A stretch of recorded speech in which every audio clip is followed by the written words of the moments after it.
Sameer ji ma'am. Welcome, hello friends, good morning, welcome to NAB Meerut. दोस्तों, हमारे पूरी body के अंदर एक पार्ट ऐसा होता है जो हमेशा एक्टिव रहता है, जिसे हम कहते हैं अपना मन, अपना ब्रेन। और इसमें कई तरीके की हमारे उलझनें चलती रहती है। और सबसे ज्यादा उलझन जो होती है ना, वो युवाओं को होती है कि अपने फ्यूचर को लेके, कि हम किस तरीके से अपने फ्यूचर को अपना आगे भविष्य हमारा कैसा रहेगा 12th पास करने के बाद में। और सबसे खास तौर पे मैं बात करूं तो जो हमारा जो क्षेत्र है, दृष्टि दिव्यांग जो बच्चे होते हैं, उनको बहुत ज्यादा प्रॉब्लम होती है कि कहीं ना कहीं किस तरीके का फ्यूचर है, कैसे करेंगे, क्या करेंगे, क्योंकि हम लोग देख नहीं पाते हैं। इसी उलझनों में हमारा दिमाग रहता है। तो इन्हीं मन के अनसुलझे तारों को एक सलीकेबद्ध कहना चाहिए कि तरीके से हमारी उलझनों को दूर करने के लिए आज हमारे बीच में मौजूद हैं देहरादून NIPVD से डॉक्टर SK ढालवाल। उनकी ज्ञान और मार्गदर्शन के लिए हम लोग चाहते हैं कि हमारा वो मार्गदर्शन करें और कुछ नई चीजें जो देहरादून का जो इंस्टीट्यूट है उसके अंदर होने जा रही हैं। तो उसी के बारे में आज हम डॉक्टर SK ढालवाल से बात करेंगे अपने इस कार्यक्रम में। तो सबसे पहले मैं पूरे नैब मेरठ परिवार की ओर से सर आपका हार्दिक अभिनंदन और स्वागत करता हूं। धन्यवाद समीर जी। और नैब मेरठ परिवार और यहाँ पे जुड़े हुए सारे सभी साथी श्रोताओं को मैं डॉक्टर सुरेंद्र ढालवाल आपका अभिवादन करता हूँ, नमस्कार करता हूँ। जी समीर जी। सर, हमारे जैसे साथ में जो जुड़े हुए हैं, अभी सभी अपने भविष्य के लिए परेशान रहते हैं कि जो 12वीं पास करके जो निकल रहे हैं बच्चे या जो कर चुके हैं, एक दृष्टि दिव्यांगता के क्षेत्र में बहुत ज्यादा प्रॉब्लम होती है। तो अभी हमारे NIPVD में एक नया कोर्स स्टार्ट करने जा रहे हैं जो आपके नेतृत्व में स्टार्ट हो रहा है। हम उसके बारे में कुछ आपसे जानना चाहेंगे। हाँ, तो श्रोताओं और समीर जी के माध्यम से मैं आप सभी को बताना चाहता हूँ कि भी NIPVD यानी कि national institute for the empowerment of persons with visual disability या दृष्टि दिव्यांगजन सशक्तिकरण संस्थान देहरादून में हमारा जो डिपार्टमेंट है, department of clinical and rehabilitation psychology and research, यहाँ पे हम जो है कुछ नए पाठ्यक्रम लेकर के आ रहे हैं और जिसके फॉर्म अभी हमने एप्लीकेशंस आमंत्रित की हुई हैं। इनमें एक पाठ्यक्रम है BSc क्लिनिकल साइकोलॉजी, एक है MA क्लिनिकल साइकोलॉजी और एक है PsyD क्लिनिकल साइकोलॉजी। जो PsyD क्लिनिकल साइकोलॉजी है, इसमें क्योंकि BSc और MSc MA आप समझ गए होंगे, लेकिन PsyD को समझने के लिए मैं आपको बता दूं, ये PsyD जो है वो that is equivalent to PhD program है, लेकिन हम इसे PhD प्रैक्टिसिंग डिग्री कहेंगे। तो ये PsyD जो है प्रैक्टिसिंग डिग्री है क्लिनिकल साइकोलॉजी में। जी सर, आपने जैसे बताया कि क्लिनिकल साइकोलॉजी और सर एक नॉर्मल सब्जेक्ट भी होता है साइकोलॉजी, तो दोनों में डिफरेंस क्या है? हाँ, ये एक बड़ा महत्वपूर्ण सवाल है। यहाँ पे बात हो रही है साइकोलॉजी यानी कि जनरल साइकोलॉजी और फिर साइकोलॉजी की एप्लीकेशन के संबंध में। यानी कि जब हम सामान्य रूप से मनोविज्ञान पढ़ते हैं तो हम थोड़ा थोड़ा सभी तरह की जो फील्ड हैं साइकोलॉजी की उनके बारे में जानते हैं, लेकिन जब हम कोई पर्टिकुलर नाम देते हैं उसको, जैसे क्लिनिकल साइकोलॉजी या फिर क्रिमिनल साइकोलॉजी या इंडस्ट्रियल साइकोलॉजी, तब हम ये मान के चलते हैं जो साइकोलॉजी के प्रिंसिपल्स हैं, यानी कि जो सिद्धांत हमने सीखे हैं उन सिद्धांतों का उपयोग उस फील्ड में। तो क्लिनिकल साइकोलॉजी का अर्थ ये हो गया कि हम जो है जब साइकोलॉजी के जो सिद्धांत हैं उन सिद्धांतों को चिकित्सा के क्षेत्र में, यानी कि मनोवैज्ञानिक चिकित्सा के क्षेत्र में हम लोग उसका इस्तेमाल करते हैं। यानी कि जो क्लिनिकल पॉपुलेशन है जिसमें कि हम एंजाइटी, डिप्रेशन, कॉन्फ्लिक्ट, है ना, इस तरह की जो या फिर फोबिया, ऐसी जो कंडीशंस होती हैं या मेंटल हेल्थ के अदर इश्यूज, मेंटल वेलबींग से संबंधित बातें, उनको हम लोग एड्रेस करते हैं क्लिनिकल साइकोलॉजी में। ओके सर, एक चीज और जानना चाहूंगा यहाँ पर मैं कि जैसे कि हमारे अभी जो अपने नए कोर्सेज के बारे में हमें पता है कि BSc और MA और डॉक्टरेट क्लिनिकल साइकोलॉजी, जी, साइडी। MA clinical psychology. तो इन तीनों के बीच में डिफरेंस क्या है और इसका एलिजिबिलिटी क्राइटेरिया क्या है सर? ओके, देखिए, जैसा कि आपने संबोधित किया, अपने संबोधन में कहा कि 12वीं के बाद क्या, जी है ना। तो देखिए, अभी तक हम देखते आए थे कि जैसे जो रिहेबिलिटेशन के प्रोग्राम्स हों, तो उनको जिस तरह से मेडिकल काउंसिल गवर्न करती है, उसी तरह से जो क्लिनिकल साइकोलॉजी या रिहेबिलिटेशन के प्रोग्राम्स हैं, उनको जी हमारी rehabilitation council of India govern करती है। भारतीय पुनर्वास परिषद द्वारा ये उन मानकों पे हम चल के उनको पूरा करते हुए ये पाठ्यक्रमों को हम आयोजित करते हैं। जी तो अभी तक क्लिनिकल साइकोलॉजी के लिए प्रैक्टिस के लिए एमफिल क्लिनिकल साइकोलॉजी या फिर पीजी डिप्लोमा क्लिनिकल साइकोलॉजी या फिर PG diploma in rehabilitation psychology पाठ्यक्रम हुआ करते थे, जो कि अक्सर मास्टर्स करने के बाद हम जो है उन पाठ्यक्रम में प्रवेश पा सकते थे और फिर प्रोफेशनल डिग्री हम हासिल करते थे। किंतु अब जो है भारतीय पुनर्वास परिषद ने इसे बिल्कुल शुरू से, यानी कि 12वीं के बाद से ही जो है प्रोफेशनल डिग्री देने का प्लान करते हुए इसे बीएससी क्लिनिकल साइकोलॉजी स्टार्ट किया है। और हम उसी प्रोग्राम को अपने यहाँ पे निपवेड देहरादून में हम जो है आरंभ कर रहे हैं। तो ये पाठ्यक्रम, यानी कि पहले जहां हम प्रोफेशनल डिग्री लेने के लिए मास्टर करने के बाद एमफिल या पीजी डिप्लोमा करते थे, तो अब जो है 12वीं के बाद भी हम जो है प्रोफेशनल कोर्स में एंटर कर सकते हैं, जो कि भारतीय पुनर्वास परिषद द्वारा उन मानकों पे आधारित है। तो 12वीं के बाद, यानी कि बीएस 12th साइंस पास अगर किसी ने किया हुआ है, तो वो अब जो है बीएससी क्लिनिकल साइकोलॉजी में प्रवेश ले सकता है और जो है यानी कि एक क्लिनिकल साइकोलॉजिस्ट के रूप में अपना करियर को आरंभ कर सकता है। एक और चीज आपने जो प्रश्न किया वो ये कि BSc clinical psychology, MA clinical psychology और साइडी में अंतर क्या है। तो बीएससी क्लिनिकल साइकोलॉजी 12वीं के बाद हम उसमें प्रवेश ले सकते हैं। उसके बाद ये ग्रेजुअली प्रोग्रेसिंग डिग्रीज हैं, यानी कि जहां पे हम शुरुआत में एक असिस्टेंट के रूप में काम कर सकते हैं, वहां पे हम जो है बाद में प्रोफेशनल के रूप में काम कर सकते हैं, और फिर तीसरा जो यानी कि साइडी का जब हम बात करते हैं, तो वहां वो कोर्स कंप्लीट करने के बाद हम एक मींस मेंटोर, एक मतलब प्रोफेशनल के साथ साथ एक रिसर्चर के रूप में भी हम लोग काम कर सकते हैं। तो ये एक अंतर है, लेकिन आगे और जब आपसे डिस्कशन होगा तो हम इसमें और जानकारी देंगे।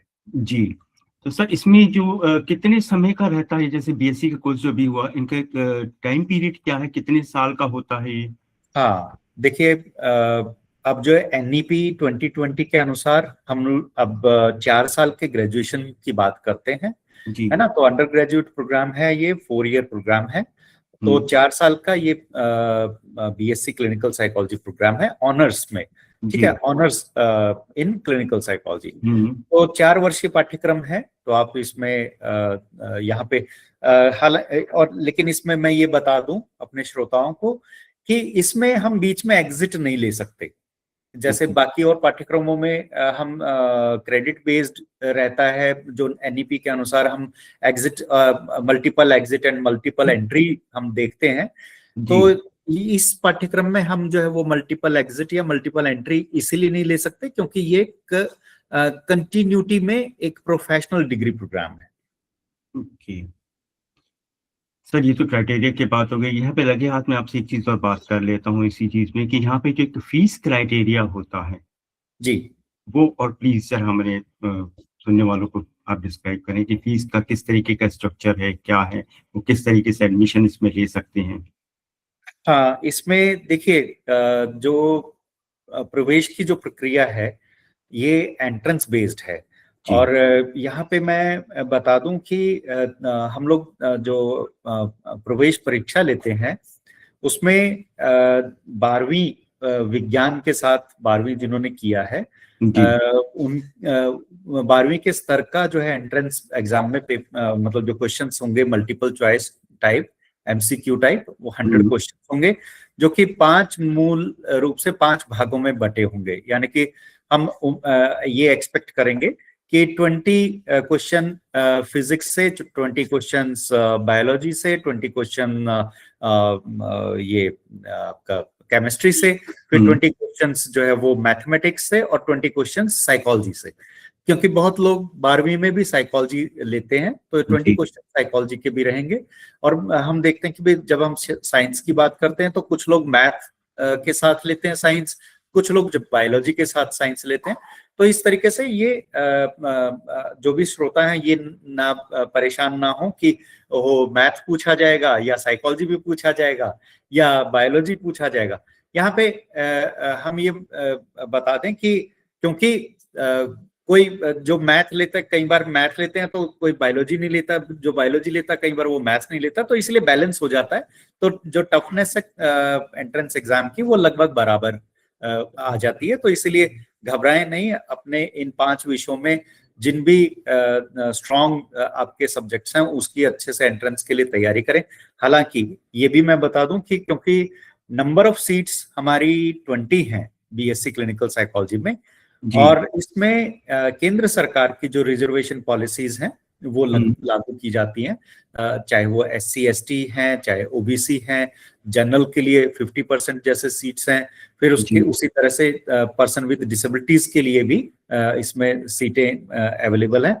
और यहाँ पे मैं अपने श्रोताओं को बताना चाहूंगा कि दिव्यांगजन भी जो है इसमें प्रवेश ले सकते हैं, और ये एक इंक्लूसिव सेटअप है जिसमें कि दिव्यांगता और जिनको कोई दिव्यांगता नहीं है वो भी, है ना, हम सब जो है साथ में इसमें ट्रेनिंग लेते हैं।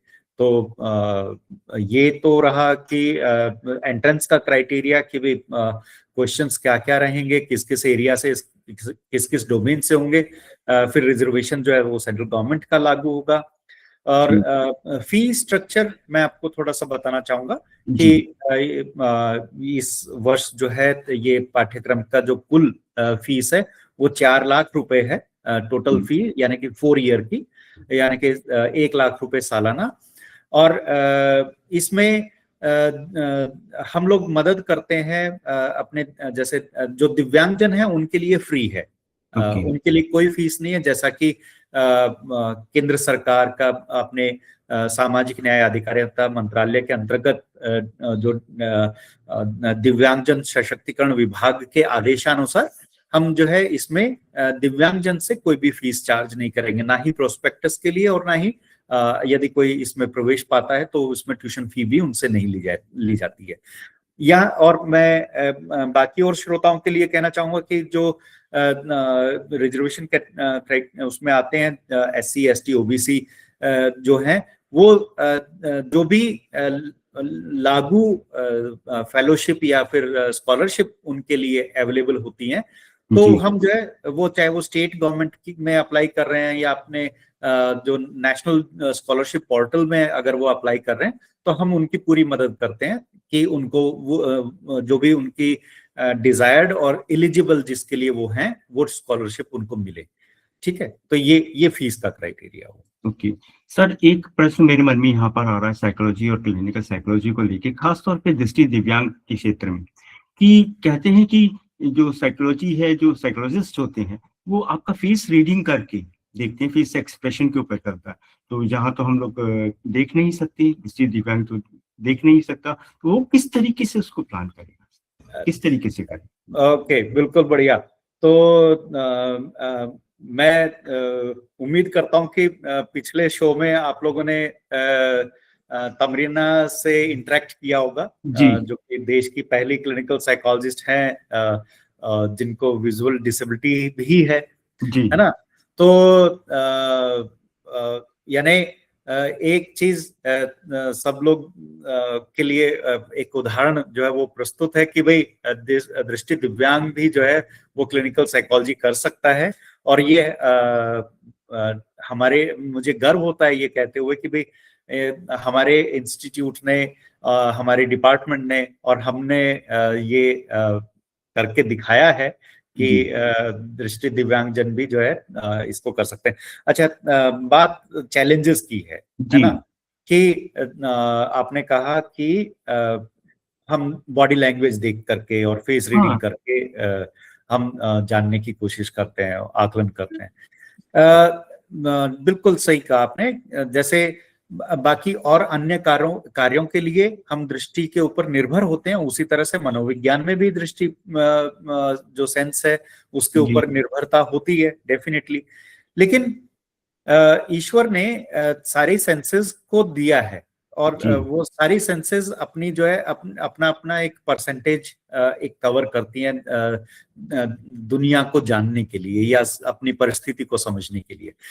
तो जब हम दृष्टि दिव्यांगता की बात करते हैं तो उसमें ये कि भाई हमारी दृष्टि वाली जो सेंस है, मान लो कि हम देख नहीं पा रहे हैं तो लेकिन वो परसेंटेज जो जिसमें कि हम देख के करते थे, बाकी और चीजें अगर इंटैक्ट हैं तो बाकी सेंसेस इंटैक्ट हैं, हमारे पास बौद्धिक क्षमताएं हैं, है ना, हमारे पास वाक पटुता है, और हमारे पास अगर अदर जो क्लिनिकल स्किल्स हैं जैसे कि एक्टिव लिसनिंग स्किल, यानी कि अगर हमारे पास धैर्यपूर्ण तरीके से किसी दूसरे को बिना जज किए हुए अगर सुनने की क्षमता है ना, और यदि हमारे पास समस्या समाधान की क्षमता है और अगर हम उसमें वो ट्रेनिंग लेते हैं, यानी कि एम्पैथी, फिर एक्टिव लिसनिंग, अगर हम वो सारी चीजें भी हम सीखते हैं ट्रेनिंग के दौरान, तो हम जो है एक बेहतरीन क्लिनिकल साइकोलॉजिस्ट के रूप में हम कार्य कर सकते हैं। यानी कि कुछ टेस्ट होते हैं, टेस्ट एंड टूल्स या ऑब्जर्वेशन, जिसमें कि दृष्टि की आवश्यकता पड़ती है, किंतु यदि हमारे पास वही आकलन अगर कोई हमें करके दे दे, है ना, जैसे मान लो कि कोई टेस्ट है, जैसे for example Rorschach ink blot test है, जिसमें कि हम कुछ कार्ड दिखाते हैं अपने क्लाइंट्स को, और क्लाइंट जो है वो कार्ड देख करके कुछ रिस्पॉन्स बोलता है, ठीक है। तो मेरा कहना है कि यदि ये काम कोई दूसरा जो फेलो साइकोलॉजिस्ट है वो कर दे, जिसको दिखाई दे रहा है ना, और हमारे पास वो रिपोर्ट दे दे, और वो उसमें डायग्नोज करके हमें बता दे कि हमारे क्लाइंट को, हमारे पेशेंट को डिप्रेशन है या एंजाइटी है, तो अब काम हमारा होता है थेरेपी वाला। तो हम उस डिप्रेस्ड क्लाइंट को जब थेरेपी देंगे तो जरूरी नहीं कि भाई हमें देखने की आवश्यकता पड़े, कई बार हम जो है उस जो अपने सामने वाले को उस डिप्रेशन से उभारने के लिए हम जो है बोल करके अपनी जो टॉकिंग थेरेपी है ना, उन टॉकिंग थेरेपी के मदद से हम समाधान प्रस्तुत कर सकते हैं, ठीक है। फॉर एग्जांपल देखिए, अक्सर हम टेली काउंसलिंग और इनकी भी बातें करने लगे हैं आजकल ना, और ये बड़ा पॉपुलर भी हो रहा है। तो अब जब टेली काउंसलिंग करते हैं, टेलीफोन पे जब हम थेरेपी दे रहे होते हैं, तो सामने वाले को हम देख ही नहीं रहे होते हैं, यानी कि जो जिन क्लिनिकल साइकोलॉजिस्ट की दृष्टि इंटैक्ट है वो भी देख के तो नहीं बात कर रहा है ना, अपने क्लाइंट की फेस रीडिंग नहीं कर रहा, वो भी उसकी आवाज सुन रहा है, उसकी समस्या को सुन रहा है और समस्या का समाधान बताने का प्रयास कर रहा है। तो ऐसे में जो दृष्टिबाधिता है, जो उसके अनुसार जो एक डिस्टरबेंस हम या चैलेंज फेस करते हैं, तो वो चैलेंज उतना बड़ा नहीं रह जाता है, राइट। तो इसलिए हमारे दृष्टि दिव्यांग साथी जो इच्छुक हैं, जो +2 साइंस जिनका बैकग्राउंड रहा है, यदि वो हैं और इसमें प्रवेश पाना चाहते हैं तो वो बिल्कुल इसको कर सकते हैं। थैंक यू सर, आप बहुत अच्छी जानकारी हम लोगों को दे रहे हैं। सर एक चीज और मैं जानना चाहता हूँ, मैंने इसमें बीच में पढ़ा था कि एविडेंस बेस्ड थेरेपी, ये क्या चीज होती है? हाँ देखिए, एविडेंस बेस्ड थेरेपी यानी जैसा कि नाम से ही हमें समझ जाना चाहिए, यानी कि वो थेरेपीज जिनके एविडेंस उपलब्ध होते हैं, यानी कि हमारी वो थेरेपी कारगर है या नहीं है, तो हम उसे एविडेंस के आधार पर हम उसका आकलन करते हैं, मूल्यांकन करते हैं और फिर उस थेरेपी को वो थेरेपी को जनरलाइज करने की कोशिश करते हैं। यानी कि यदि हम कुछ मान लीजिए कि 10 लोग हैं या 10 लोग लिए, 20 लोग लिए, उनके ऊपर हमने मान लो कि कोई थेरेपी प्लान करी। यानी जैसे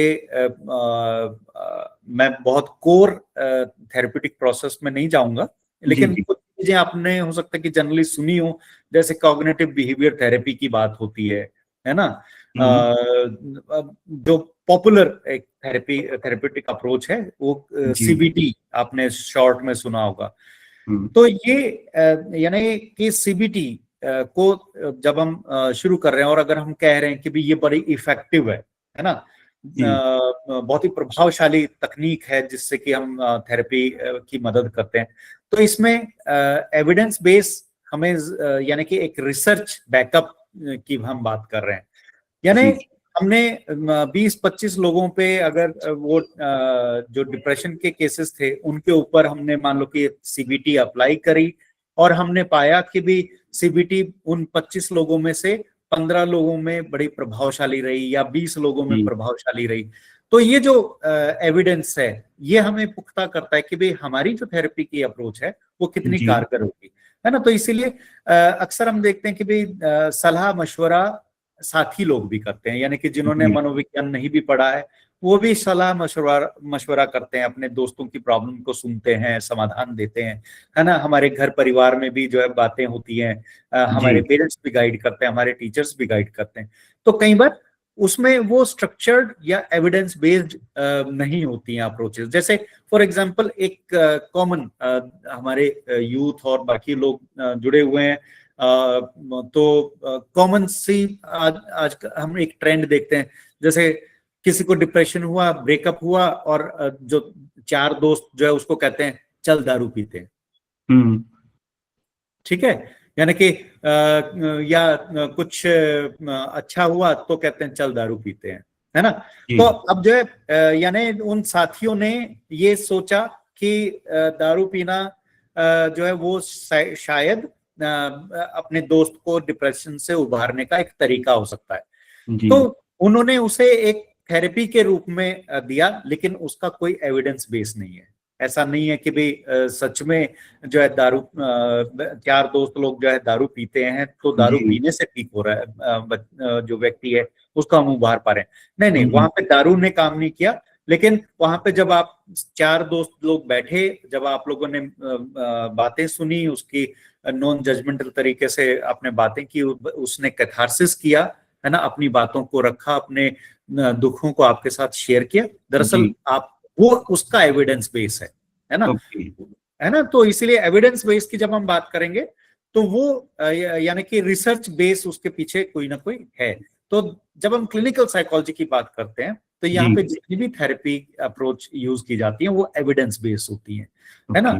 और देखिए साधारण सलाह मशवरा, यानी कि जैसे हमने दारू वाली बात की, तो ये कोपिंग स्ट्रेटेजी हो सकती है, लेकिन ये पुअर और बैड कोपिंग स्ट्रेटेजी में की श्रेणी में आती है। इसका एविडेंस ये है, राइट। तो ये बैड कोपिंग स्ट्रेटेजी है। तो इसीलिए जब हम साइकोथेरेपी प्रोफेशनल की बात करते हैं तो वहां पे वो एक स्ट्रक्चर्ड प्रोग्राम है, स्ट्रक्चर्ड ट्रेनिंग है, जिसमें कि अक्सर हम देखते हैं कि थोड़ा सा और क्लियर कर दूं कि जब हम साधारण रूप में किसी को सलाह दे रहे होते हैं तो कई बार क्या कि भाई हम जिसके साथ हम बात कर रहे हैं, जिसकी प्रॉब्लम सुन रहे हैं, तो कई बार हमें उसके साथ अट्रैक्शन हो सकता है, कई बार उसके साथ हमें या हमारे इमोशन ऐसे हो सकते हैं, यार इस आदमी ने तो जो है परेशान कर दिया, हर रोज अपनी प्रॉब्लम लेकर के आ जाता है ना। तो ये हमारी तरफ से जो समाधान दे रहा है उसकी तरफ से उस तरह के इमोशन आना, है ना, ये काउंटर ट्रांसफरेंस कहलाता है। तो साधारण व्यक्ति जब काउंसलिंग या थेरेपी दे रहा होता है तो कई बार वो इस काउंटर ट्रांसफरेंस का शिकार हो जाता है, उसको मैनेज नहीं कर पाता है। लेकिन जब हम ट्रेंड पर्सनल, ट्रेंड प्रोफेशन की बात करते हैं, क्लिनिकल साइकोलॉजी की बात करते हैं, तो वहां पे हम इन सब चीजों को भी सीखते हैं कि हमारा यानी कि नॉन जजमेंटल वे में एम्पैथी के साथ, यानी कि सामने वाला दर्द पीड़ा कैसे महसूस कर रहा है, उस पीड़ा को हम भी महसूस करने की कोशिश करते हैं एम्पैथी के साथ, लेकिन हम उसकी पीड़ा में बह नहीं जाते हैं, है ना। तो ये एक अंतर है। तो इसलिए एविडेंस बेस्ड अप्रोच है, पूरी की पूरी जो क्लिनिकल साइकोलॉजी है, जो फील्ड है, वो अपने आप जी में एक एविडेंस बेस्ड प्रोफेशन है। जी। सर, जैसे ये बीएससी का कोर्स आपने हमें बताया, बीएससी ऑनर्स इन साइकोलॉजी, तो इसको करने के बाद क्या जो पर्सन है वो अपना फ्रीलांसिंग के तौर पे काम कर सकता है? देखिए, अगेन मैंने कहा ना कि ये ग्रेडेड प्रोग्राम्स हैं, यानी जी। कि सबसे लोअर जो पायदान है, हाँ। वो है बीएससी क्लिनिकल साइकोलॉजी। हम्म, यानी कि बीएससी क्लिनिकल साइकोलॉजी करने के बाद हम इंडिपेंडेंट प्रैक्टिस तो नहीं कर सकते, जी। लेकिन हम जो है किसी को असिस्ट कर सकते हैं। ओके। यानी कि जो क्लिनिकल साइकोलॉजिस्ट है ना, हम्म, उसके साथ हम जो है उनको असिस्ट कर सकते हैं। हम जो है एक स्कूल काउंसलर के रूप में स्कूल में हम काउंसलिंग दे सकते हैं, है ना। जी हम यानी कि डायग्नोज कर सकते हैं, लेकिन हम जो है किसी के अंडर हमें किसी के साथ एक असिस्टेंट के रूप में काम करना होगा। इसलिए ये अंडर ग्रेजुएट प्रोग्राम है, ठीक है। ओके। लेकिन अगर हम ये जो आरसीए का बीएससी क्लिनिकल साइकोलॉजी प्रोग्राम के अलावा बाकी और अगर कोई प्रोग्राम हम करते हैं कहीं से, तो वहां पे वो हमें इवन असिस्टेंट के रूप में काम करने के लिए भी ऑथराइज नहीं करता है, ठीक है ना। ओके। तो यहाँ पे हम ऑथराइज हो जाते हैं, हमारे पास आरसीए का लाइसेंस मिल जाता है कि जी। हम अब जो है हमने एक स्ट्रक्चर्ड ट्रेनिंग प्राप्त की है, और अब हम किसी क्लिनिकल साइकोलॉजिस्ट या साइकेट्रिस्ट या मेंटल हेल्थ जो सेटअप है, एस्टैब्लिशमेंट है, वहां जी। पे एक असिस्टेंट के रूप में हम काम कर सकते हैं। ओके। तो सर, कंप्लीट कोर्स करने के बाद में भविष्य इसके बारे में कि मतलब जैसे आपने हाँ बताया कि पूरा किस तरीके से हम इसको अपने उसमें कैरियर के उसमें ले सकते हैं। जी, एक देखिए खास तौर अगेन, पे हाँ, खास तौर पे दृष्टि दिव्यांग के क्षेत्र में मैं बात कर रहा हूँ सर इसको। दृष्टि दिव्यांगता के क्षेत्र की अगर हम बात करें तो मतलब सबसे पहले हम लोग ये समझ लें कि जब मनोविज्ञान की बात होगी तो ये केवल ऐसा नहीं है कि किसी पर्टिकुलर एरिया को ही हम टैकल करते हैं। जी यहाँ पे जब मनोविज्ञान की बात होती है तो मनोविज्ञान की परिभाषा में ही हम ये कहते हैं कि भी मनोविज्ञान जो है एक विज्ञान है जो कि वैज्ञानिक तरीकों से मानव व्यवहार का अध्ययन करता है, जी ठीक है। तो अब मानव व्यवहार जो है वो जहां मानव है वहां पे मानव व्यवहार है ना। जी चाहे वो मेंटल हेल्थ की बात हो, चाहे वो इंडस्ट्रीज हो, चाहे वो स्कूल हो, है ना, जी चाहे वो कोई भी ऐसा, चाहे वो स्पेस की बात हो। अभी सुनीता विलियम्स जो है वो एक तरीके से वहां फंस गई थी, तो जी उस समय पे उनके मनोविज्ञान को भी जानने के लिए जो है प्रयास किए गए।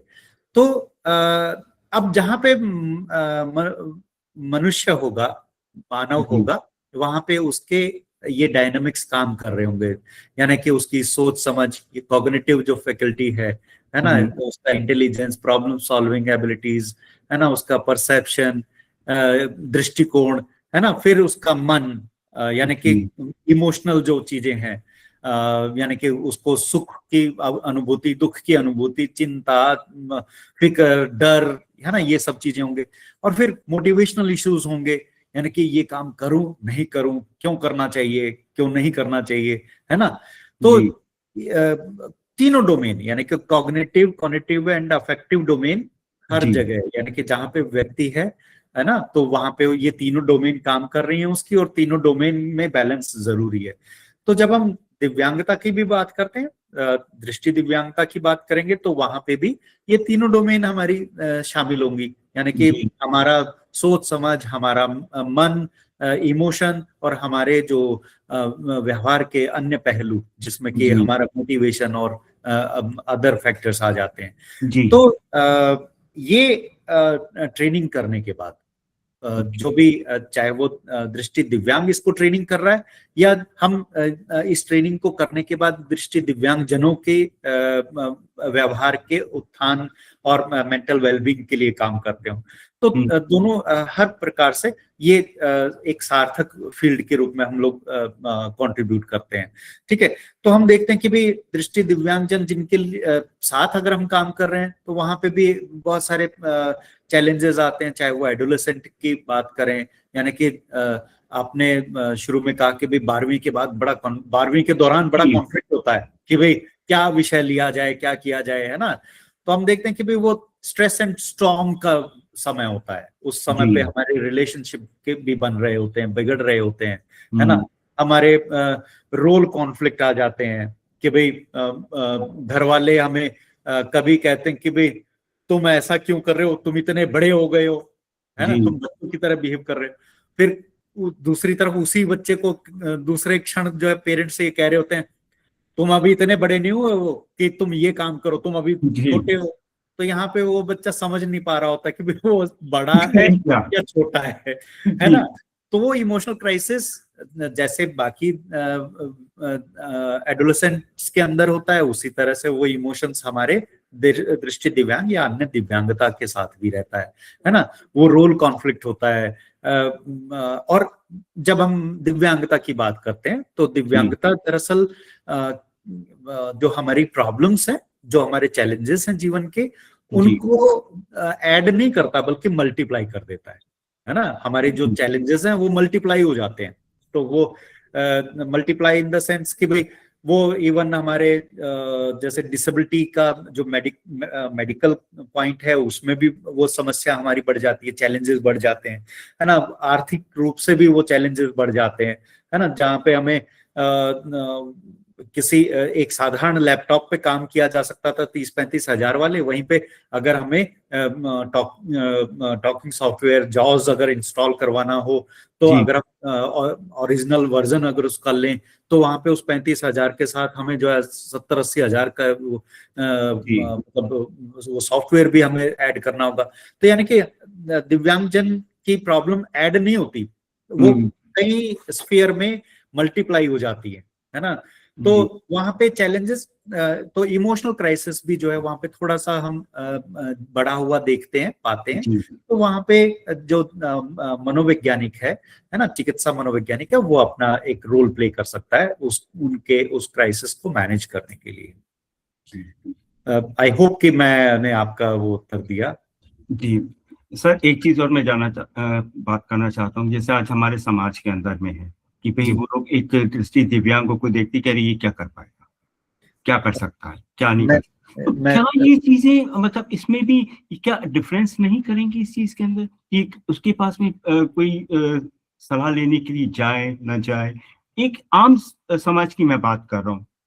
हाँ, आप फिर से अपना क्वेश्चन रिपीट करेंगे प्लीज। जैसे हमारे समाज में है कि भाई ये देखा जाता है कि ये दृष्टि दिव्यांग हो चुका है पर्सन, ये कुछ नहीं कर सकता। समाज की सोच ये है, और वो एक वेल सेटल्ड क्लिनिकल साइकोलॉजिस्ट बना, ठीक है। तो क्या ये डिफरेंस उस समय भी वो रहता है? जैसे अभी हमारे यहाँ से तमन्ना जी गई हैं, तो क्या इस तरीके का कोई प्रॉब्लम फेस हुआ? देखिए, तमरीना से आप लोगों ने जब इंटरेक्ट किया होगा तो आपने पाया होगा, जो हम लोगों ने भी अनुभव किया कि शुरुआती जो दौर था हमारा, उस समय पे हमने महसूस किया कि जो क्लाइंट्स हैं वो हमारे जैसे तमरीना है, उनके पास जाने में कतराते थे। उनको लगता था कि इनको स्वयं को दिव्यांगता है, ये कैसे हमारी प्रॉब्लम को सॉल्व करेंगी, है ना। और ना इसको हम इस तरह से भी समझें कि कई बार हमारे जो प्रोफेशनल्स होते हैं बड़े युवा होते हैं, है ना। मतलब 18, 20, 22, 25 साल, है ना, उस एज ग्रुप के हमारे प्रोफेशनल्स होते हैं जो ट्रेनिंग कर रहे हैं, एमफिल कर रहे हैं हमारे पास। तो कई बार ओल्ड एज के हमारे क्लाइंट्स हमारे पास आते हैं, तो कई बार वो विश्वास नहीं करते कि अरे ये बच्चे हमारी क्या प्रॉब्लम सॉल्व करेंगे, है ना। तो इस तरह के चैलेंजेस डेफिनेटली देखने को मिलते हैं। लेकिन एक तो अवेयरनेस मेंटल हेल्थ के फील्ड में वैसे ही बहुत कम है, या फिर जो टैबू है ना। मतलब हम लोग ये मानते हैं कि भाई मनोवैज्ञानिक के पास या मेंटल हेल्थ प्रोफेशनल्स के पास क्यों ही जाना है ना? जी ऐसा भी हम लोग सोचते हैं और इस वजह से नहीं जाते हैं। जी तो ये जो विषय है ये एक तरीके से एक अवेयरनेस का एक मैटर है कि भाई जितना ज्यादा हम अवेयरनेस, जैसे अभी आपका ये प्रोग्राम है, या जी जितना मैक्सिमम लोगों के पास ये जाएगा तो जी वो कई तरह की भ्रांतियों को दूर करेगा, है ना? जी तो जहां जहां जैसे जैसे वो अवेयरनेस बढ़ेगी, जो भ्रांतियां हैं वो कम होंगी। तो ये जो फिनोमिना है जिसको आपने अच्छे से रखा कि दिव्यांग जन अगर क्लिनिकल साइकोलॉजिस्ट है तो उसके पास जो है मेंटल इलनेस के जो केसेस हैं या जी पेशेंट है या क्लाइंट है वो आने से कतराता है, तो ये चीज थोड़ा दूर होगी, है ना? तो ये इनिशियल फेज में हमने चैलेंज देखा था तमरीना के केस में भी, लेकिन जी मैं पहले भी कहता हूं कि भाई तमरीना ने हमारे सारे केसेस छीन लिए।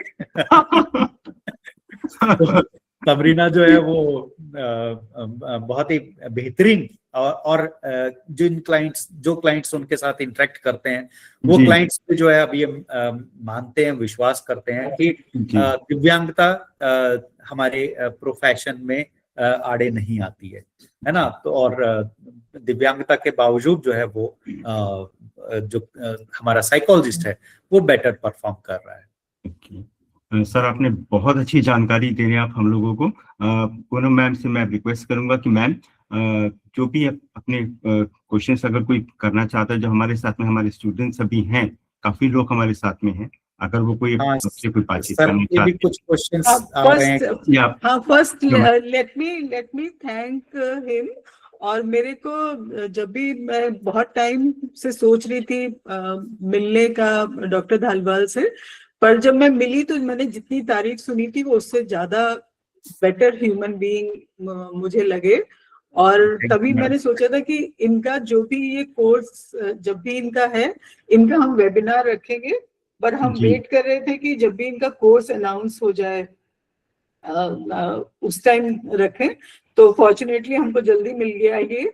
और तुमने एक क्वेश्चन पूछा था कि आपने मतलब कैसे इसमें बाकी लोगों के लिए था, आपने इसमें वीआई को कैसे ऐड कराया इस कोर्स में, मतलब जो भी था।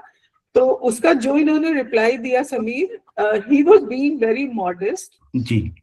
Everybody gives him full credit कि he was the first one to open this door for people with visual impairment.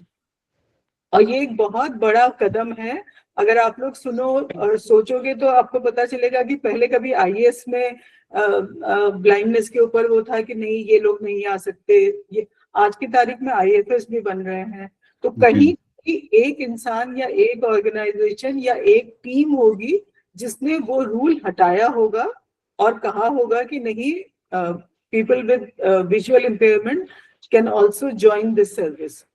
तो इस क्षेत्र में इसका पूरा श्रेय डॉक्टर धालीवाल को जाता है कि इन्होंने इसको इतना स्मूथ कर दिया। अभी आज के बाद इंडिया में या इंडिया से मोटिवेट होकर बाहर भी जितने भी पीपल विद विजुअल इम्पेयरमेंट इस लाइन में आएंगे, उनको थोड़ा सा उनकी दुआएं जरूर आपको मिलेंगी। एंड आई एम रियली इतना बड़ा रास्ता खोल दिया है।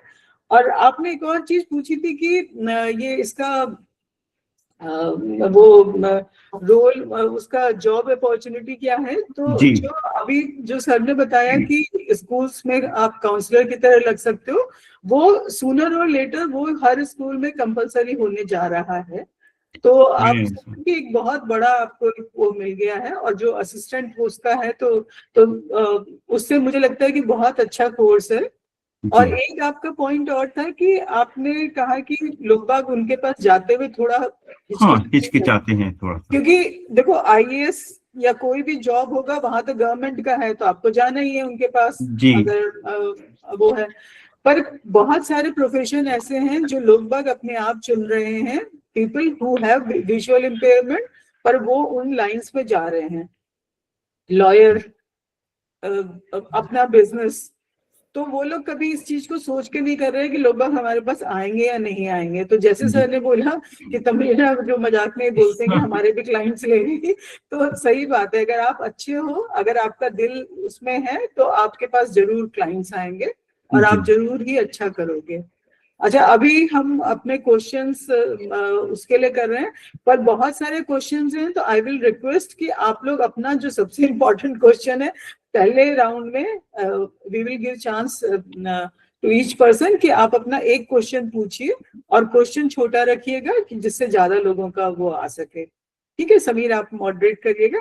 और अभी मैं अगर लाइन देखूं तो मुझे कोई राव आई थिंक लग रहा है कि बहुत सारे क्वेश्चंस उन्होंने पूछे। हाँ सर, केवीएस बच्चे प्लीज आप एक क्वेश्चन से शुरुआत करिए जो आपको सबसे ज्यादा इम्पोर्टेंट लग रहा है अपना। Okay, then will come back to you अगर आपका कोई और नहीं होगा तो भी।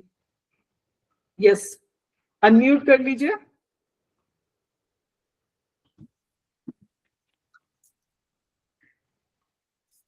मिस्टर राव, प्लीज आप अपने आप को अनम्यूट करके अपना क्वेश्चन कर सकते हैं, जैसा मैम ने कहा। केवीएस राव सर को मैं प्रणाम करता हूं, और सर का क्वेश्चन मैं देख पा रहा हूं यहाँ पे मैसेज चैट बॉक्स में। आप आई थिंक पहला वाला इतना, how to prevent client fall in love with therapist. हाँ, ये ट्रांसफेरेंस हम लोग कहते हैं टेक्निकली। जब क्लाइंट जो है वो अपने इमोशन, मैंने जैसे काउंटर ट्रांसफेरेंस की बात करी थी कि यानी कि थेरेपिस्ट जो है वो कई बार अपने इमोशंस जो है वो जाहिर करने लगता है अपने क्लाइंट के प्रति। उसी तरह से ये एक मानव स्वभाव है। कई बार हमें जब जब क्लाइंट को वो एक अपने बात को, अपने प्रॉब्लम को अब थेरेपिस्ट के सामने रखने का मौका मिलता है, तो कई बार वो जो है उसको एक अपना सहारा बनाने लगता है, और कई बार वो जो है उससे एक लव और अपने इमोशंस जो है उसके प्रति दिखा सकता है। ये मानव स्वभाव है।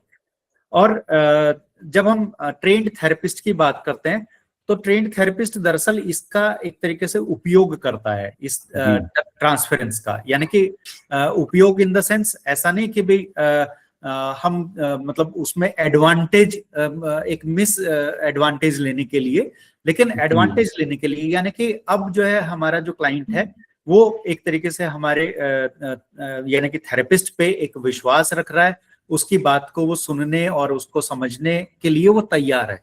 तो बड़े टेक्टफुली मतलब सर ने जो क्वेश्चन किया उसके लिए तो एक लंबी चौड़ी तरीका है कि भी हम उसको प्रिवेंट करने के लिए, बट हाँ, एक जैसे बाउंड्री सेटिंग हम कहते हैं अपने क्लाइंट के साथ।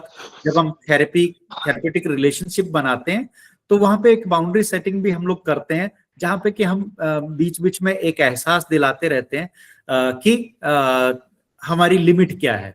यानी कि आप हमारे प्रति ये इमोशन रखने के लिए स्वतंत्र हैं, किंतु हम आपके उस इमोशन को रिप्लाई करने के लिए हम भी स्वतंत्र हैं कि भाई हम आपके उस जो लव इमोशन है उसके प्रति हम लोग किस तरह से हम बिहेव करेंगे, है ना। तो दिस इज कॉमन फिनोमेना जो कि डे टू डे लाइफ में हम अक्सर थेरेपेटिक प्रोसेस में देखते हैं। This is called known as transference. तो ट्रांसफरेंस होता है, काउंटर ट्रांसफरेंस भी होता है। फिर एक चाइल्डहुड ट्रॉमा को लेकर के सर का क्वेश्चन है कि कैसे हम उस चाइल्डहुड ट्रॉमा को रिलीव करें। Again sir, I want to tell you that this is also a therapeutic process. हम सिंगल एक सीटिंग में इसको नहीं कह सकते। हमें पहले तो उस ट्रॉमा को, चाइल्डहुड ट्रॉमा को समझना पड़ेगा कि वो किस तरह का ट्रॉमा है, यानी कि प्रॉपर एक डायग्नोसिस और पूरा डायनामिक्स उस ट्रॉमा की वजह से बच्चे के या उस व्यक्ति के किन किन क्षेत्र में वो प्रभाव पड़ रहा है उसको हम समझते हैं। उसके बाद फिर थेरेपेटिक प्रोसेसेस हैं, जैसे कि अगर वो कॉग्निशन के ऊपर इम्पैक्ट डाल रहा है, इमोशन के ऊपर इम्पैक्ट डाल रहा है चाइल्डहुड ट्रॉमा, तो हम जो है उसमें कॉग्निटिव बिहेवियर थेरेपी फिर या फिर REBT, रैशनल इमोटिव थेरेपी, हम उसका सहारा लेते हैं। और उस ट्रॉमेटिक एक्सपीरियंस को एक तरीके से जो उसका इमोशनल जो पावर है उस ट्रॉमा की, उसको डिफ्यूज करने की हम लोग कोशिश करते हैं।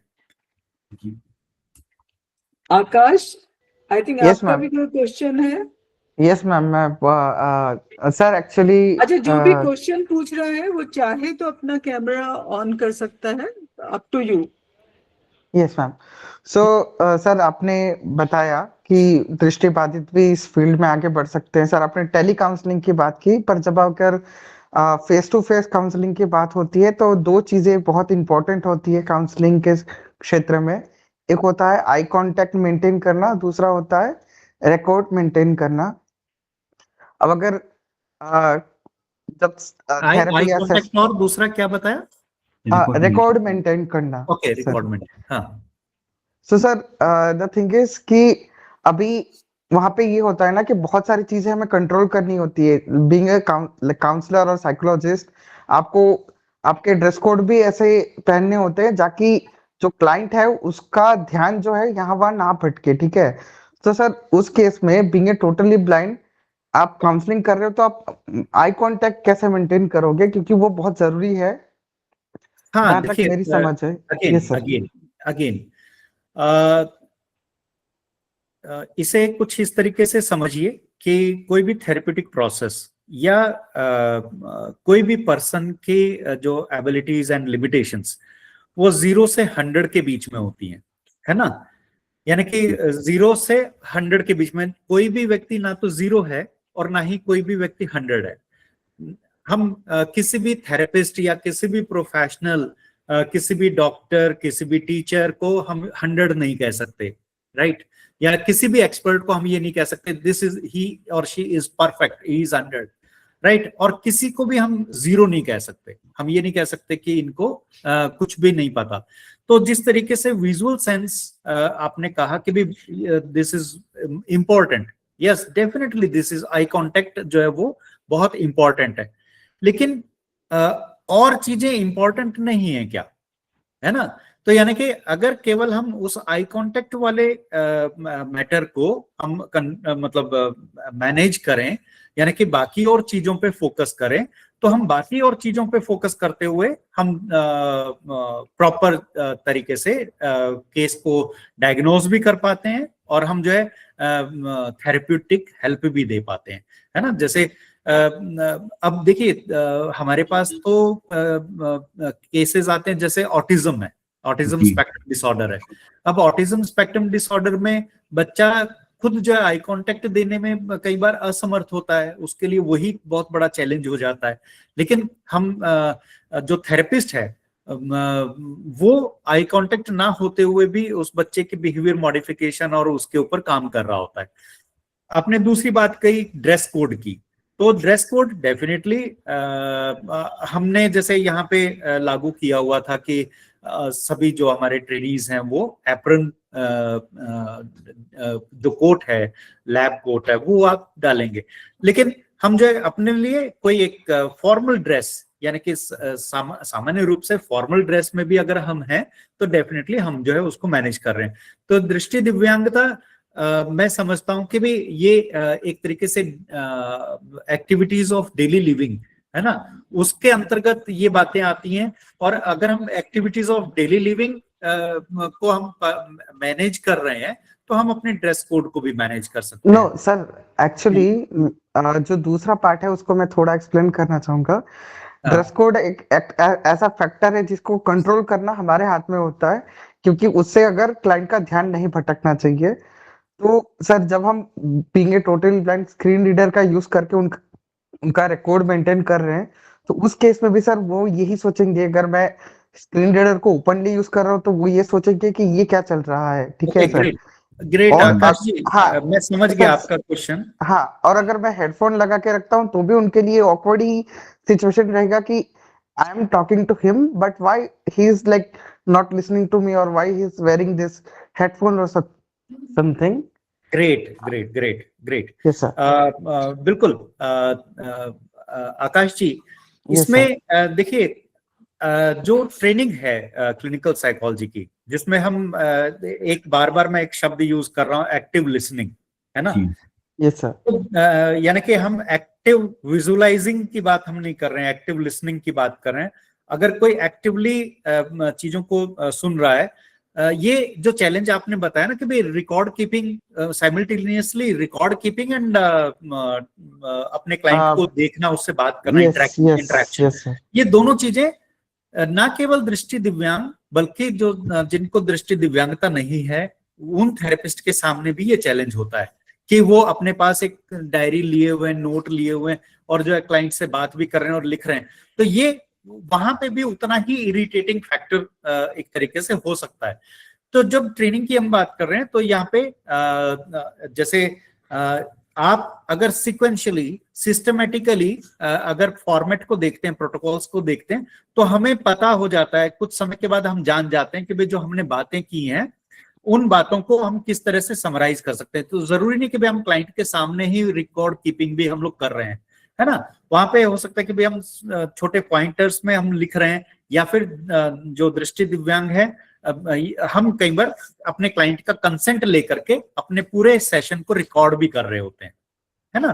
तो रिकॉर्डिंग एक ऑप्शन है जिसमें कि दृष्टि दिव्यांग जो कन्वर्सेशन है उसको रिकॉर्ड कर सकता है और बाद में अपने उसमें से पॉइंट्स को फ्रेम कर सकता है। तो ये ट्रेनिंग है। और क्योंकि जैसे बीएससी की हम बात करें तो 4 साल की एक लंबी ट्रेनिंग की अवधि है, जिसमें कि अभी तक हम जैसे 2 साल का एमफिल प्रोग्राम या फिर 1 साल का पीजी डिप्लोमा हम रन करते थे, तो वही चीज अब जो है बच्चा जो है 12th के बाद से 4 साल अपने ओपीडी सेटअप में उस चीज को लर्न करेगा, है ना, अपनी स्किल को डेवलप करेगा। तो ये स्किल बेस्ड है, यानी कि हम अपने क्लाइंट को सुन रहे हैं, उसके साथ इंटरेक्शन कर रहे हैं साइमल्टेनियसली। अगर हम नोट नहीं भी बना रहे हैं तो आफ्टर कुछ ट्रेनिंग के बाद हम जो है वो नोट को मेमोराइज सिक्वेंशियली, एक तरीका है, फॉर्मेट है कि भाई हम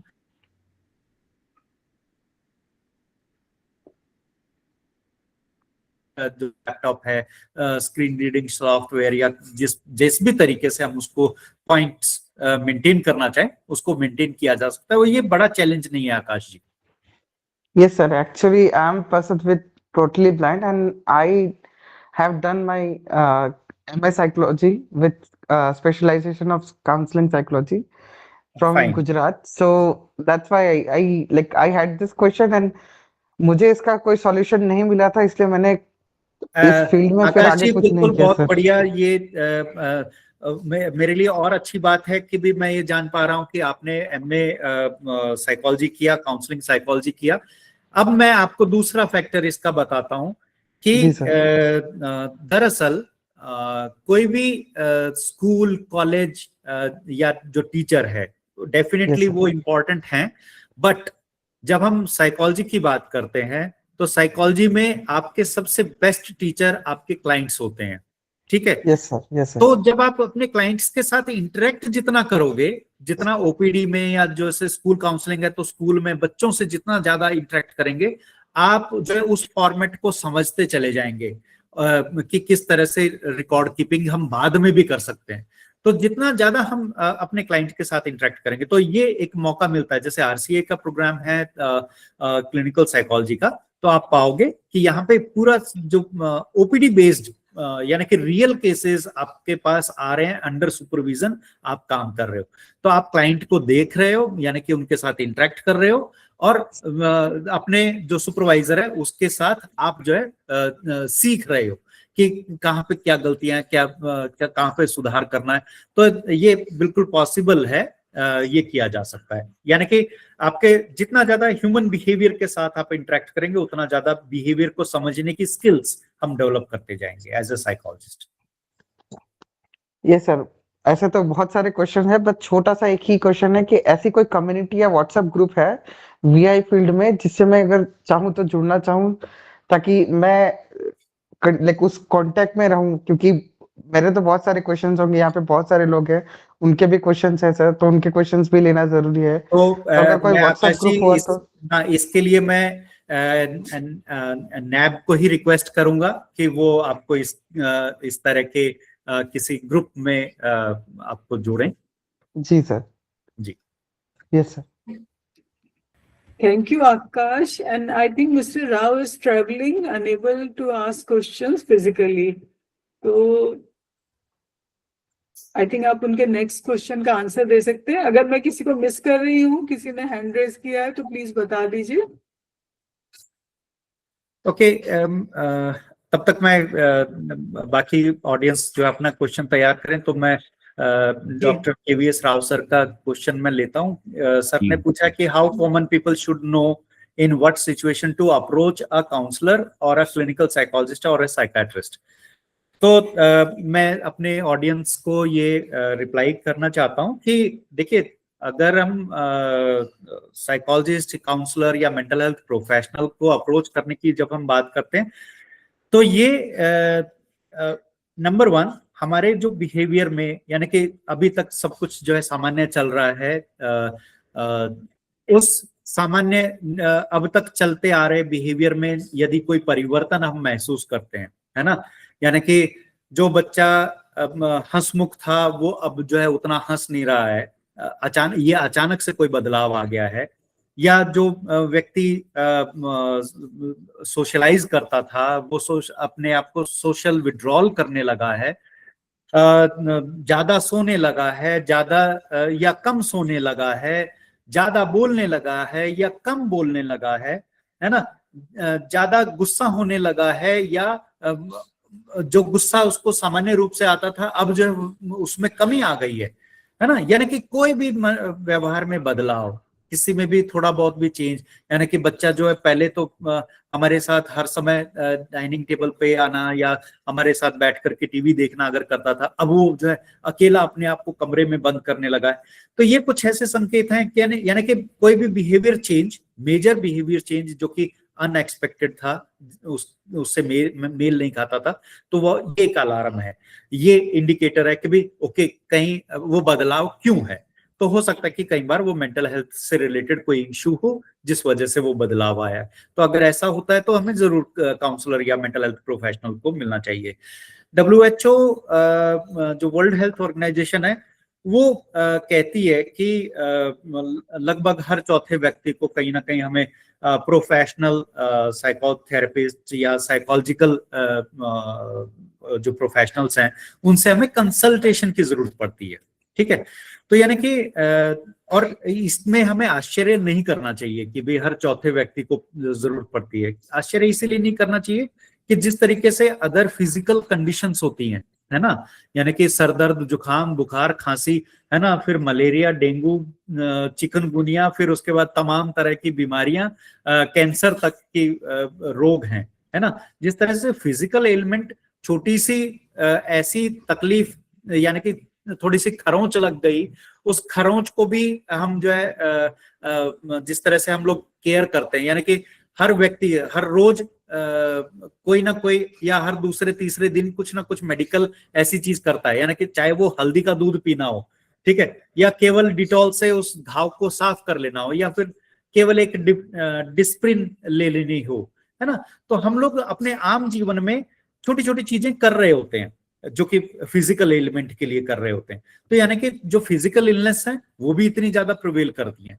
तो उसी तरीके से हम इग्नोरेंट हैं अपने मेंटल हेल्थ के बारे में, यानी कि कई बार छोटी सी कहा सुनी घर में मतभेद, पिताजी ने बच्चे को डांट दिया या बच्चे ने पिताजी की बात नहीं मानी, है ना, तो ये भी जो है ना वो छोटा सा, जैसे कि मान लो कि खरोंच लग जाना हुआ शारीरिक रूप से, उसी तरह से कई बार हमारे मतभेद या मनभेद या हमारे क्रिटिकल कमेंट्स जो वो छोटी खरोंच मार देते हैं हमारे हृदय पे, है ना, दिल पे, मन पे, है ना। तो वहां पे फर्स्ट एड की जरूरत पड़ती है। तो यानी कि ये भी जैसे फिजिकल एलिमेंट है कि खरोंच से लेकर के और कैंसर तक की, नासूर तक की बात हम करते हैं, वहीं पे मन से संबंधित भी छोटे से मनभेद और मतभेद से, थोड़ी चिंता से लेकर के और जो है सिजोफ्रेनिया तक के गंभीर मानसिक रोग तक की बात होती है।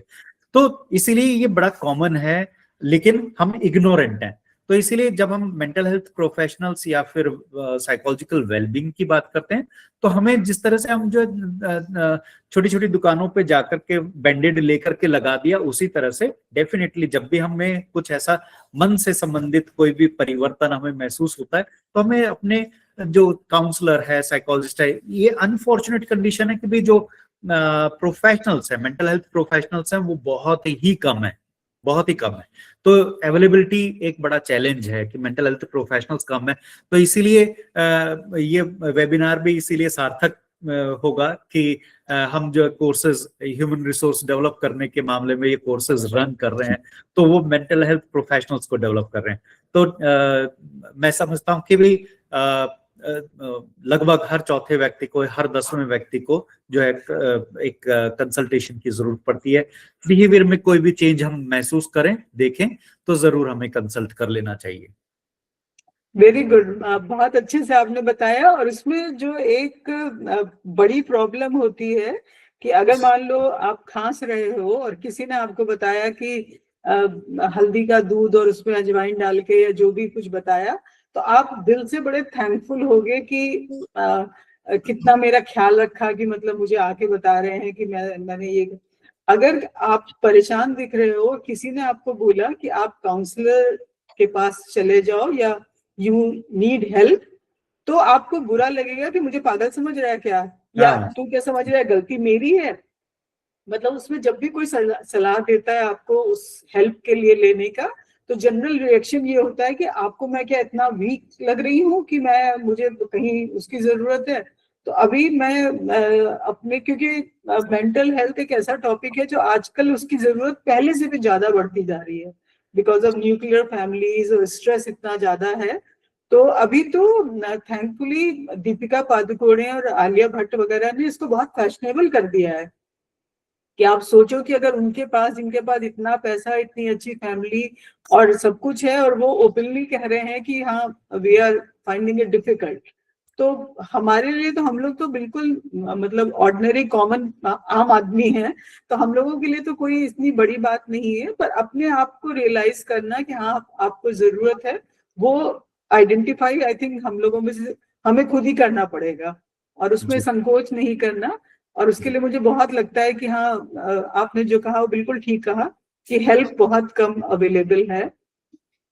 तो ज्यादा से ज्यादा लोग अगर कोर्स कर लें, we need more professionals. I think अभी आप इनका कोई क्वेश्चन और ले सकते हैं, अनलेस किसी और का कोई क्वेश्चन हो।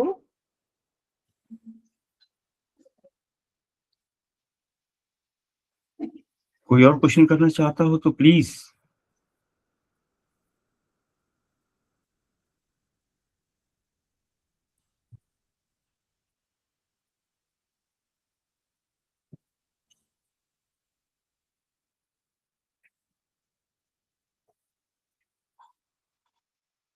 मैम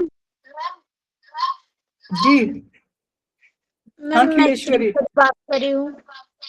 जी बोलिए। मैम मुझे ये पूछना है कि अगर हमें साइकोलॉजिस्ट का कोर्स करना है तो कहाँ पे, मतलब कहाँ से कर सकते हैं? हाँ, साहू जी, देखिए, कोर्स कहाँ से कर सकते हैं? जब हम साइकोलॉजिस्ट या प्रोफेशनल साइकोलॉजिस्ट की बात करते हैं, तो आप यदि अपने आसपास देखना चाहते हैं अपने जगह पे, तो आप जो है आरसीए की वेबसाइट पे आप चेक कर सकते हैं कि वहाँ पे पूरी लिस्ट, यानी कि कौन कौन सा कोर्स आरसीए का प्रोफेशनल कोर्स कहाँ कहाँ अवेलेबल है, तो आरसीआई की वेबसाइट पे वो सारी डिटेल आपको मिल जाएगी। हाँ, हम इस समय निपवेट देहरादून से बात कर रहा हूँ। यदि आप निपवेट देहरादून के किसी भी कोर्स के लिए अपने आप को एलिजिबल मानते हैं, यानी कि BSc clinical psychology, MA clinical psychology या साइडी क्लिनिकल साइकोलॉजी के लिए, तो आपका स्वागत है, आप यहाँ पे अप्लाई कर सकते हैं। सर ये लगभग मतलब कितने महीने का होता है, मतलब मंथ का होता है या फिर ईयर्स का होता है ये कोर्स? आपने खिलेश्वरी क्या आप जरूर लेट आए हो, लेट आपने मिस कर दिया, लेट लेट ज्वाइन किया है बेटा आपने। Sorry sir ma'am. बता चुके हैं। हाँ कोई बात नहीं, सर बता चुके हैं और हाँ वो साइट पे अवेलेबल होगा। जी। किसी और को कोई question?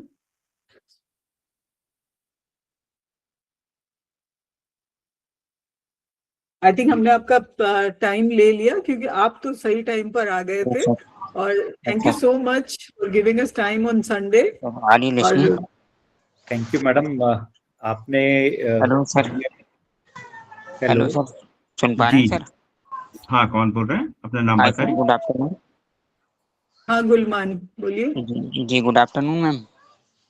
Good afternoon sir. Good afternoon जी मैं गुलमान बात कर रहा हूँ सर। मेरा ये एक क्वेश्चन था, हम जी। कम्युनिकेशन स्किल को कैसे इम्प्रूव करें?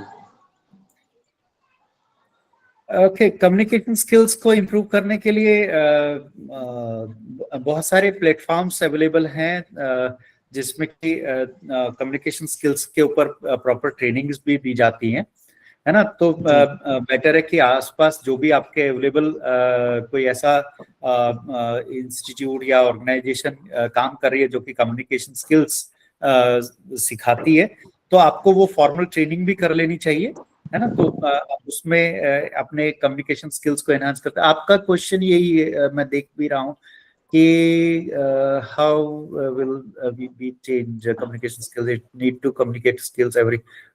हाँ डेफिनेटली, ये कम्युनिकेशन स्किल्स यानी कि एक तरीके से अपनी बातों को दूसरे को समझाना और दूसरे की बात को समझ लेना, है ना। ये कम्युनिकेशन साइकिल को कंप्लीट करने के लिए दो चीजें जरूरी है ना। तो ऐसे में इसका एक तो कोई फॉर्मल ट्रेनिंग आप ज्वाइन कर सकते हैं कहीं पे जो भी आपके पास नियर बाई अवेलेबल हो, और दूसरा ये कि भी इसका जो अभ्यास है, प्रैक्टिस है ना। आप जिस फील्ड में, जिस कंपनी या जिस ऑर्गेनाइजेशन की आप बात करें जहाँ पे आपको काम करना है, उस ऑर्गेनाइजेशन की नीड को ध्यान में रखते हुए कि भाई किस तरह का वहाँ का सेटअप है, उसके सेटअप के अनुसार आप अपने आप को जो है प्रैक्टिस में डाल करके आप अपने इनहांस कर सकते हैं। जी जी जी sir, thank you sir. Thank you Sameer. Ji ma'am. I think अभी आप वाइंड अप करवा सकते हैं। जी, तो दोस्तों हमारे बीच में अभी हमारा मार्गदर्शन कर रहे हैं डॉक्टर SK ढालवाल, देहरादून NIPBT से, और इन्होंने हमें काफी अच्छा मार्गदर्शन दिया और काफी अच्छे कोर्सेज भी सर के नेतृत्व में स्टार्ट हुए कि हम ये सोचते हैं कि हमारे फ्यूचर में आगे क्या होगा। अभी तक हम लोग एक ही चीज की बात करते हैं, तो मैथ्स ले लिया या साइंस ले लिया या हमने आर्ट्स ले लिया, इसी तरीके नहीं, ये भी एक नई लाइन खोली है सर ने। एक नया अपने मार्गदर्शन में, सर के मार्गदर्शन में एक नया कोर्स हमारे देहरादून में स्टार्ट हुआ है। तो जो भी यहाँ पे एडमिशन लेना चाहता है वो NIPBT देहरादून से संपर्क कर सकता है या नैब मेरठ से भी संपर्क कर सकता है। हम भी उनको जानकारी देने के लिए सक्षम। सर, आपका हम लोगों ने आज बहुत समय लिया, नैब मेरठ परिवार की ओर से और अपने पूनम मैम की तरफ से आपको बहुत बहुत धन्यवाद करता हूँ इतने अच्छे मार्गदर्शन के लिए।